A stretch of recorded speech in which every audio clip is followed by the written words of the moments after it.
Go through and set the generator up for auto start.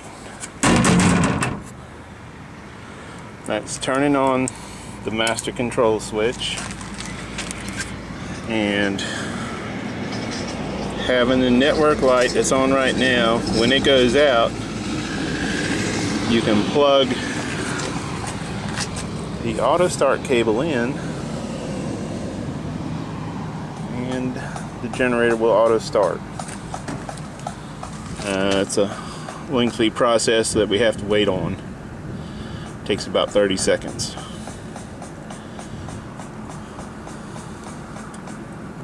Okay, the light's out. So I can stick this in, turn it. If you can see on the display that it'll do a fault reset and get rid of all that stuff. And the generator starts. Now, one thing we didn't talk about before was the load power indicator here, because we didn't have the power hooked up. So I'm going to connect the load after I set up the backup generator.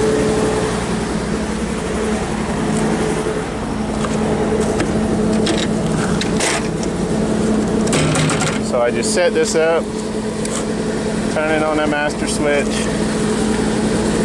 plug this in, now it's ready for backup operation. Over here is where the load is hooked, and see it's the same 5 wires, the black, red, blue, white, and green. Like we talked about before, the output breaker is in the closed position, which that'll deliver power out to the load, which in this case we're using a load bank. So you guys have one of these.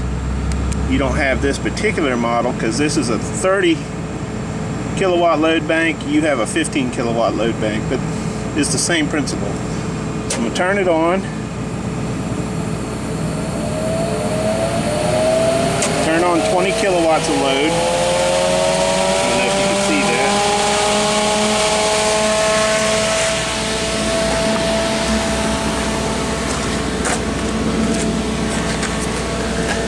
that. Over here on the display of the ABT, it shows the parameters. On the left-hand side is the primary generator, showing 119 volts on each phase. The top one is the black phase, the middle one is the red phase, bottom one is the blue phase. Now below that it shows the frequency, which we're at 60.2. Shows the switch in auto. The little green literal is lit, meaning power is available from the primary generator. This middle shows the amperage on each one of the phases. You'll see 56, 56, and 55 amps. That's pretty balanced. As balanced as a real world 3-phase load's going to be. Over here we don't have anything because that generator's not running. Now I want to go to the generator and show you on the power bar it's showing around 20 kilowatts. So here's the power bar, and it's showing 20 right there for 20 kilowatts, for 21 now. One thing about these generators are the screens and instruments aren't really that accurate. It's more accurate on the ABT itself. One thing I want to show you is changing screens. Over here you have the arrow buttons. Arrow,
So to go to manual mode, say you want to change the oil in the primary generator, the first thing you would do would go to put it in manual mode. Now one thing to pay attention to is you see the little red arrow there? That shows that the priority is over to the main generator right now. But when I request this generator, that arrow is going to shift. And watch, this is the button I do use, request generator. That sends a command for the generator to start.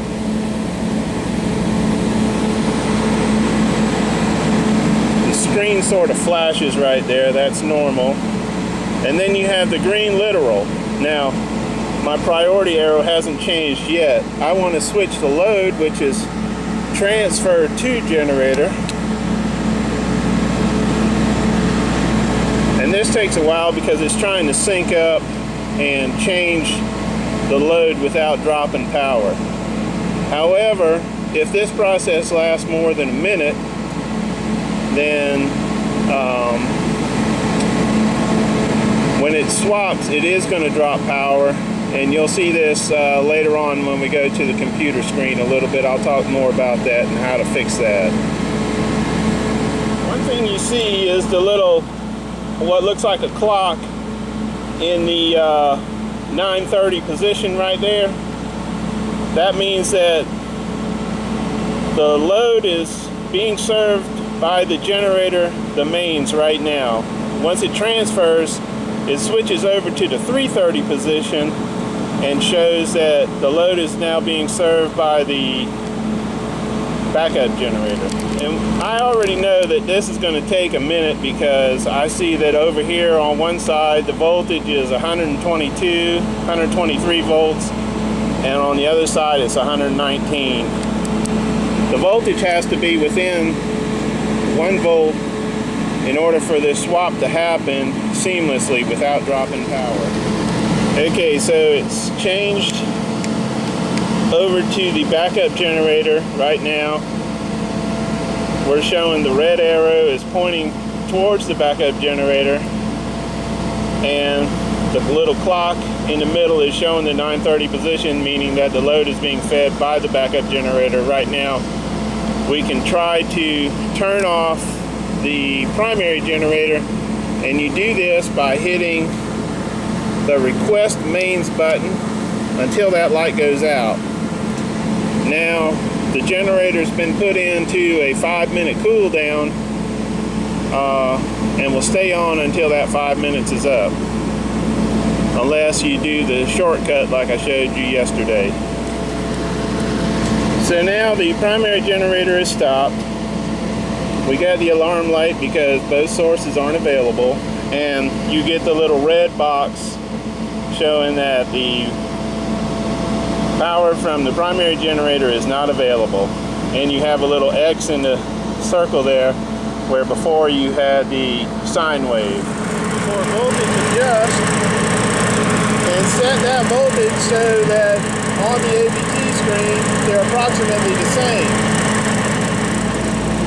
Okay, if you can see that the voltage is pretty much the same, what I've done is gone over to the backup generator and use the toggle switch. Now I want to get into a little bit of troubleshooting here, and we'll do this again with a laptop so you'll be able to see it a lot better and it won't be as noisy. But here the ABT, when it swapped the load, it dropped power, so we're going to try and make that so that doesn't happen again. And what we need to do is go in, hit the menu button all the way till we get to the screen that says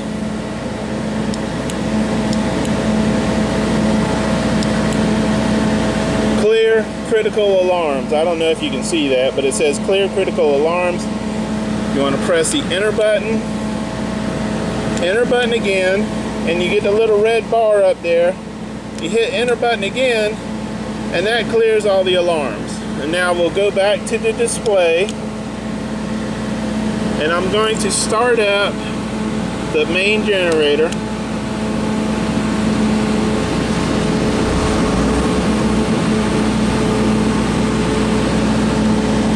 if you'll see, I got a voltage reading and I got a green box. And look how close, I don't know if you can see, look how close those voltage readings are now. We're in good shape as far as trying to do a transfer without dropping power. Now I'm going to hit transfer to mains and you'll see the red arrow go from the backup generator over to the mains generator. See that? Now the process of synchronization is starting and the load should shift without losing power. There it is. We didn't lose power. So that's what we wanted. Over at the generator I want to adjust because right now it's a little high. As you can see, that number is about 217. I want to bring it down to about 211, but permanently, so that I don't have the problem with synchronization on the APC, and I can transfer my load without dropping power. There's only one problem with doing that. When the generator shuts off and power is removed, such as the master control switch is turned off, let me show you what happens to that voltage that I just adjusted. So I'll hit the emergency stop and the master control switch to off, and now you see we have no screen. I don't know if you can see that because the sun's washing it out, but so I turn the master control switch back on, pull the emergency stop, reset this,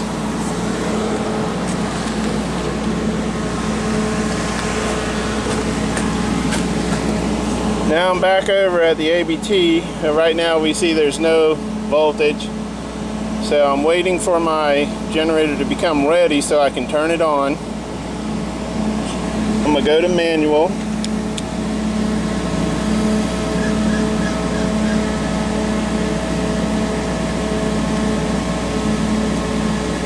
Once this is ready, which it is now because the generator's on, the screen's on, I'll press the request generator and watch what the voltage goes to.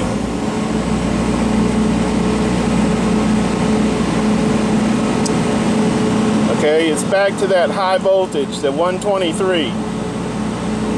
So now when I go to change, swap over the ABT, it's not going to synchronize, and when it does swap after a minute, you're going to lose power to all your loads. So I'll show you that right now. I press the transfer to mains, press it until the arrow goes over. Now we'll wait just a minute here.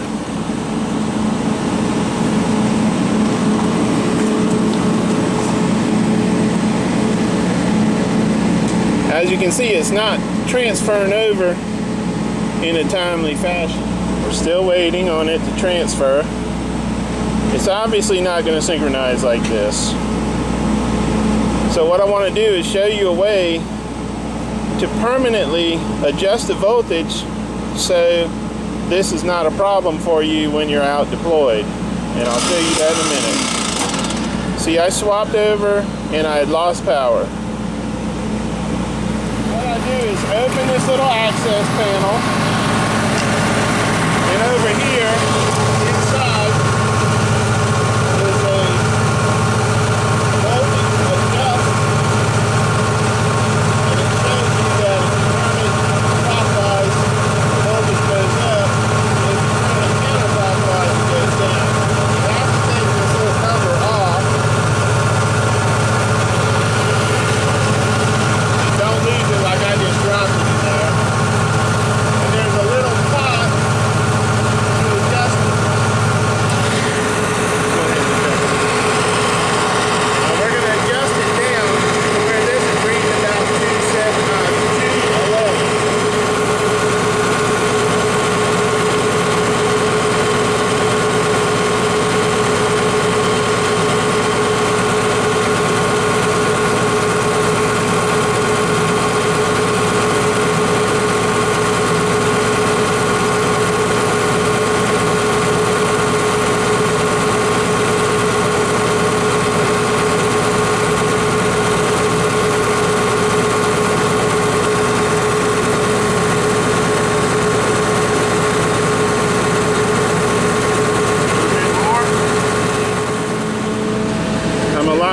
sir.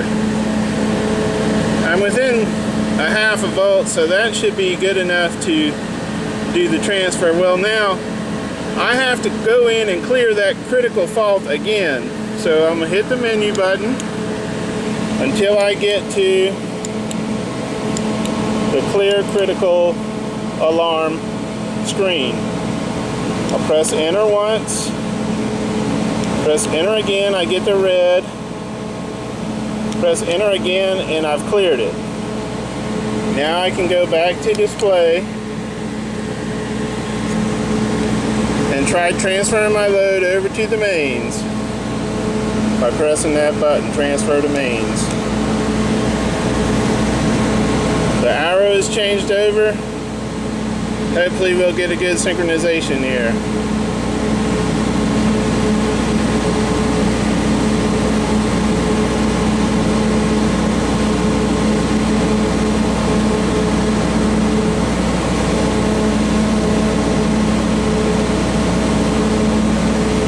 The synchronization happens because if you switch at the wrong part of the sine wave, you can really produce some high voltages and high currents. Okay, there I have a switch, and the clock did not stop in the middle position. It switched all the way over without stopping, which means that I've made a successful swap of the power without dropping any power inside a tent or whatever. That's important because now the UPSes won't all alarm, and you won't have to be fielding a bunch of questions about why I'm getting all these UPSes in alarm. So I'm going to go back to auto here. And because my priority is on my mains generator, like I want it to be, I'm in good shape here.